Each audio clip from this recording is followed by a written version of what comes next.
The girl in the club room building. It was the fall of my second year of high school. I had been devoted to club activities, but after failing to achieve good results in the summer tournament, I stayed behind every day to practice alone. The club room building was located away from the main school building, and by the time the final dismissal bell rang, there were hardly any people around, making it feel like I was the only one left in the building. Still, there was a sense of reassurance knowing that a teacher on patrol would come by to check on me, and someone would be there to accompany me home. That day, I continued my practice until the night began to fall. Before I knew it, it had grown dark outside, and my reflection in the interior of the room were clearly visible in the window glass, which reflected the lighting. Beyond that, I could faintly see the brightly lit night view. Oh no, it's almost time to go home again. As soon as I thought that, I suddenly felt anxious and stumbled while tidying up, dropping my bag on the floor. The contents of my pencil case spilled out from the half-open zipper. Just as I sat down, I heard the teacher's voice from the entrance of the club room building. "It's the final dismissal time. Anyone still here should hurry home." I hurriedly stuffed my belongings into my bag and rushed out of the classroom. "Did you forget anything? Be careful on your way home." "Yes, goodbye."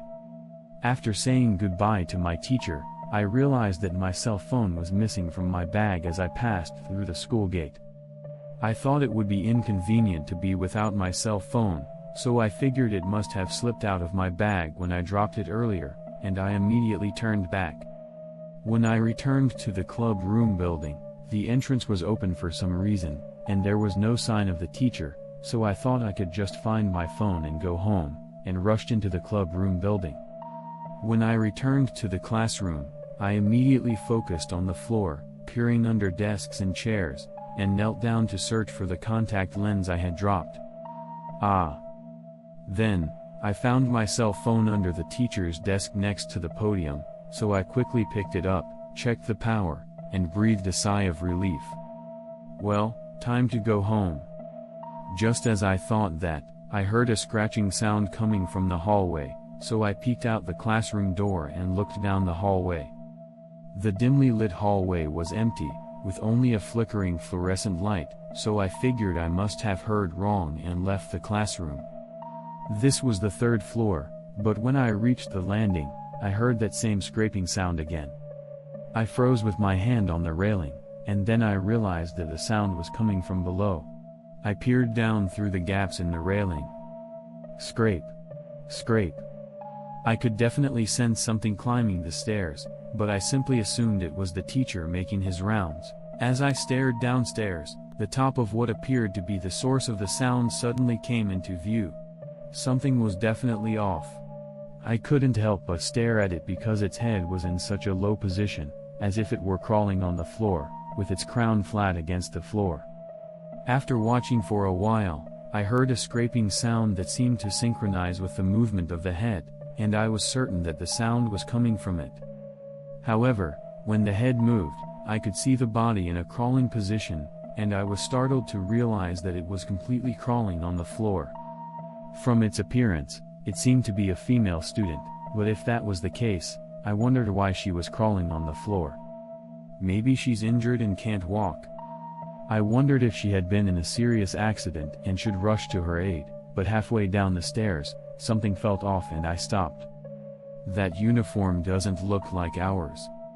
Would someone from another school come here at this time of year, at this time of day? I peered down the stairs again over the railing, trying to figure out what the girl was doing. But the next moment, the girl stopped moving, then turned her head and looked up at me on the upper floor. I held my breath and stared intently at its face. Its eyes and mouth were like deep, hollow abysses. Its face, which seemed to embody all the terror in the world, broke into a smile, and then it began to climb the stairs, moving its limbs like an arthropod. Oh no! It saw me. I don't know if that hollow space is an eye, but the flashing lights illuminated it, and the sound of something clattering up the stairs brought me back to reality and made me feel a sense of danger. Furthermore, a low, Musical sound like wind echoing through the hollow space indicated that whatever it was definitely approaching the floor where I was. I immediately turned around and ran back to the third floor where I had been, then sprinted down the hallway toward the opposite staircase. What was that? A hole in the eye? A hollow space? Was it human?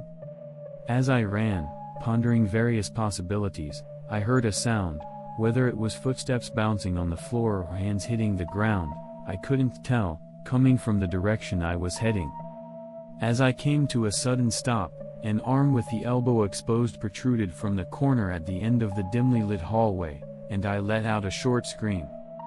The arm, illuminated by the faint fluorescent light, was as white as a fish's belly, and the bone-white fingertips gripped the wall. Then, a head covered in long hair emerged from the corner. As I instinctively stepped back, the fluorescent light highlighted the moment when the hollow, pitch-black face peered at me through the gaps in the hair. It was less than 10 meters away, but I instinctively understood that it was probably a woman, and that she was not of this world. The woman twisted her mouth again and crawled toward me, dragging her torso behind her.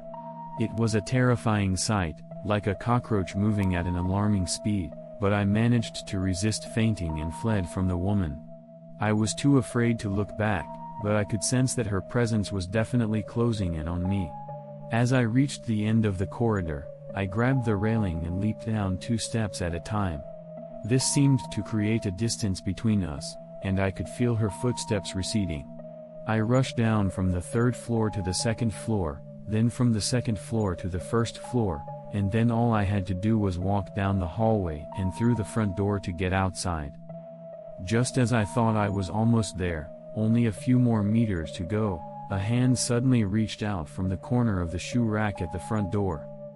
I couldn't stop my momentum and stumbled, falling to the ground, but at that moment, I was overwhelmed by the despair of having my escape route cut off, and I clutched my head, imagining the horrific expression of the woman that would emerge next. If I saw that intense face, I'd probably lose control this time, and it wouldn't end well. Thinking that, I was too scared to even stand up. And as I was overcome with fear. "Whoa, you scared me. You're still here? What are you doing in a place like this?" I looked up in response to the familiar voice and saw the teacher who had just come to announce the end of school looking down at me suspiciously. "Eh? I'm sorry." I apologized without really understanding what was going on, but after quickly looking around, I turned to look behind me. However, no matter how intently I searched, I couldn't see a single trace of that woman, so I let out a sigh of relief. I think I was probably holding my breath, and because I was breathing only minimally out of instinct, I was close to suffocation. "Come on, it's getting late, hurry home." "Ah, yes." Perhaps because I was walking unsteadily, the teacher asked, "Are you okay? Are you feeling unwell?" But I just wanted to get out of the clubroom building as quickly as possible, so I said I was fine and hurried past the shoe rack. Once outside, it was already pitch black. Streetlights were shining brightly everywhere, illuminating the path ahead. When I looked back one more time, I saw the teacher going back inside. At that moment, I hesitated whether I should mention the woman, but since I couldn't be sure whether she was a person or a ghost, I decided to keep quiet. Instead, I watched the clubroom building from a distance, and as I saw the lights go out one by one from the 3rd floor down, the teacher finally came out of the front door calmly and began locking the doors. From that, I thought the teacher must not have seen the woman, and I was glad I hadn't said anything, so I headed home. Since then, everyday life has continued as usual, and I've started to think that maybe it was just a hallucination. However, after that experience, I stopped staying behind for practice, so I probably didn't see that woman again because of that.